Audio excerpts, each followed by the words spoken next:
الله الرحمن الرحيم. الحمد لله نحمده ونستعينه ونستغفره ونؤمن به ونتوكل عليه ونعوذ بالله من شرور انفسنا ومن سيئات اعمالنا من يهده الله فلا مضل له ومن يضلل فلا هادي له ونشهد ان لا اله الا الله وحده لا شريك له ونشهد ان سيدنا وسندنا وشفيعنا ومولانا محمدا عبده ورسوله. اما بعد، اعوذ بالله من الشيطان الرجيم. بسم الله الرحمن الرحيم. واقم الصلاه طرفي النهار وزلفا من الليل ان الحسنات يذهبن السيئات ذلك ذكرى للذاكرين.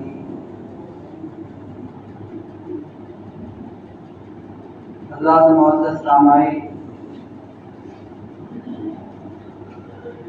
اللہ رب العزت کا فضل ہے، اس کا احسان ہے. اللہ رب العزت نے ہم ایمان والوں کو نامہ اعمال میں اضافے کے اسباب پیدا فرمائے. انسان تو انسان ہے، الانسان مع الخطأ والنسیان، الانسان مرکب مع الخطأ والنسیان.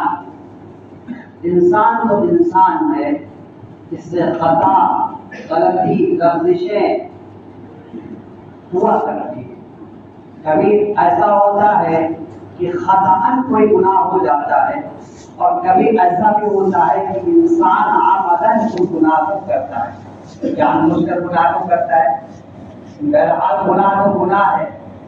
تو انسان کے گناہ کے انجام دے لینے کی وجہ سے اس کے نامہ اعمال میں گناہ لکھ دیا جاتا ہے، اور اس گناہ کے سبب اللہ رب العزت بسا اوقات اس کو دنیا ہی میں اس کی سزا دے دیا کرتے ہیں. اور کبھی ایسا ہوتا ہے کہ دنیا میں اس کی سزا نہیں دیتے، اس کو محفوظ کر کے رکھتے ہیں آخرت کے لیے، کہ بندہ جب اللہ کے پاس جاتا ہے، پہنچتا ہے، تو پھر اس کو اس کی سزا بھگتنی پڑتی. تو انسان سے گناہ ہوتے. اب ایک طرف تو یہ ہے کہ انسان گناہ کر رہا ہے، لیکن اللہ کا بڑا فضل ہے، اس کا احسان ہے کہ اللہ نے اس انسان کے کیے ہوئے گناہ کے ختم کرنے کا ذریعہ اور سبب بھی بیان فرما دیا کہ اگر انسان نیک اعمال کو انجام دے گا، نیکیاں کرے گا، تو ان نیکیوں کے انجام دینے کی وجہ سے وہ گناہ ختم ہو جائے گا، مٹا دیا جائے گا.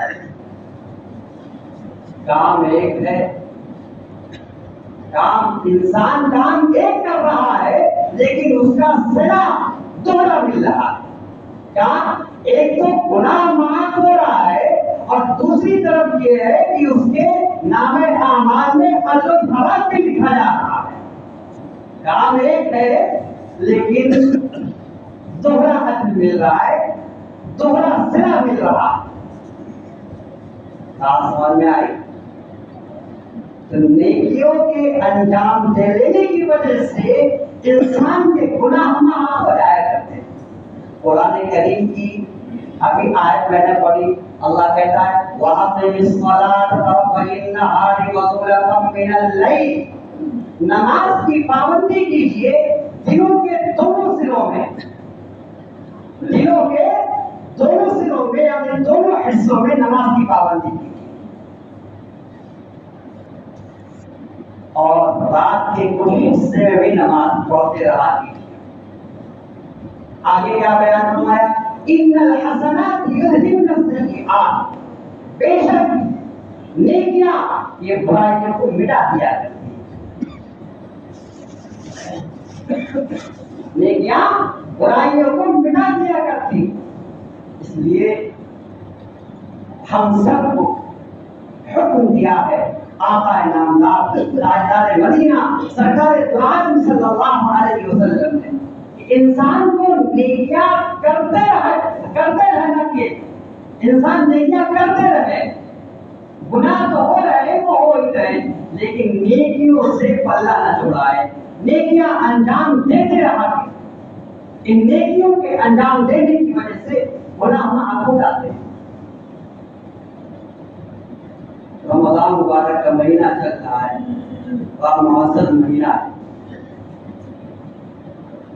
انسان مسلمان رمضان مبارک کی قدر کرتا ہے، کوئی ایسا بھی مسلمان ادنا سے ادنا درجے کا مسلمان بھی رمضان مبارک کی قدر کرتا ہے اور کوشش یہ کرتا ہے کہ ہم اس مہینے میں جتنی نیکیاں کر سکیں وہ انجام دیں۔ ہر ایک اپنی وسعت کے موافق کام کرتا ہے، نیکیاں انجام دیتا ہے۔ کبھی ایسا ہوتا ہے کہ اس دنیا میں انسان کے اوپر ناخوشگوار اور ناموافق حالات آتے ہیں، کبھی بندوں کی طرف سے آتے ہیں اور کبھی کسی دوسرے طرف سے آ جاتے ہیں۔ بہرحال انسان پریشان ہو جاتا ہے ناخوشگوار حالات کی وجہ سے، مسائل کی شکل میں، بیماریوں کی شکل میں، مختلف اشکال میں ناخوشگوار حالات آنے کی وجہ سے انسان پریشان ہو جاتا ہے۔ لیکن نبی کریم صلی اللہ علیہ وسلم نے حکم کیا دیا کہ جب ناخوشگوار حالات آئے تو اپنے آپ کو سنبھال کے رکھو، اپنی زبان سے نامناسب کلمات میں کہو کہ اللہ کو بس نہیں ہو جاتا میرے اوپر مصیبتیں آنی تو نہیں، سکوت اختیار کرو، خاموشی اختیار کرو اور اللہ تعالیٰ سے اچھا گمان کرو، اچھا گمان کرو، استقامت کے ساتھ ڈٹے رہو، ان ناخوشگوار حالات کا مقابلہ کرو، صبر کرو، اللہ تعالیٰ آسانیاں پیدا فرما دے۔ یاد رکھیے گا میرے عزیزوں، ہمیشہ ایک جیسے حالات نہیں رہتے۔ اگر کوئی انسان پریشان ہے تو وہ یہ نہ سمجھے کہ ہم ہمیشہ اسی طرح پریشان رہیں گے، نہیں، یہ تاریکیاں جھڑیں گی، یہ سیاہ بادل ختم ہوں گے اور روشنی آئے گی، تاریکی ختم ہوگی، نورانیت آئے گی، نور آئے گا۔ اسی کو کہا جاتا ہے صبر کرنا، یہ بھی ایک صبر ہے۔ صبر کی مختلف قسمیں ہیں، یہ بھی صبر ہے، اور ایک صبر ہے صبر علی المعاصی، انسان اپنے نفس کے اوپر اپنے آپ کو کنٹرول میں رکھے۔ نفس تقاضا کر رہا ہے، داعیہ پیدا کر رہا ہے، اس برے کام کو انجام دے دو، تمہاری نیا پار ہو جائے گی، تمہارے پاس مال ہی مال آ جائے گا، تم اس ناجائز کام کو کر لو، تم بہت مالدار ہو جاؤ گے۔ لیکن انسان صبر کر رہا ہے اور اپنے نفس سے کہہ رہا ہے نہیں، میرے رب نے اس کو منع کیا ہے، میرے محبوب نے اس کو منع کیا ہے، میں اس کام کو نہیں کر سکتا۔ یہ صبر ہے اور صبر علی المعاصی ہے، اور یہ صبر کی سب سے اعلیٰ قسم ہے، صبر کی سب سے اعلیٰ قسم ہے۔